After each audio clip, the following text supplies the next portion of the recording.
Je le vis avec beaucoup de gaieté, de voir tous ces Orléanais qui viennent voir et rendre hommage à Jeanne.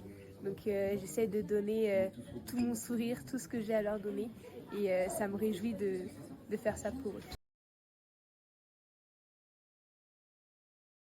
C'est toutes ces contraintes évidemment qui sont les unes et les autres à un moment donné plus fatigantes.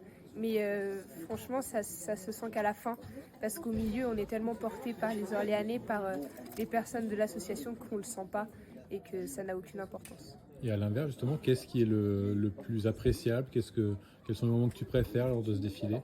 C'est le sourire des petites filles, parce que je me vois à travers elles 10 ans avant, et je me dis que peut-être que ce sera elle la prochaine, et je les vois les étoiles dans les yeux, et c'est ça que j'apprécie le plus. Je suis très heureuse de les avoir vécues, et j'étais complètement épanouie pendant toute cette semaine, et j'ai beaucoup grandi et mûri. Je pense le début de tout, le 29 avril, la remise de l'épée. C'est là que j'ai été le plus émue, parce que c'est la fin de l'année précédente, c'est le début de la nouvelle.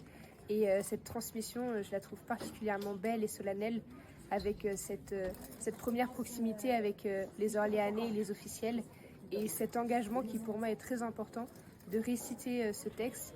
Je le trouve très beau, et j'ai été très émue.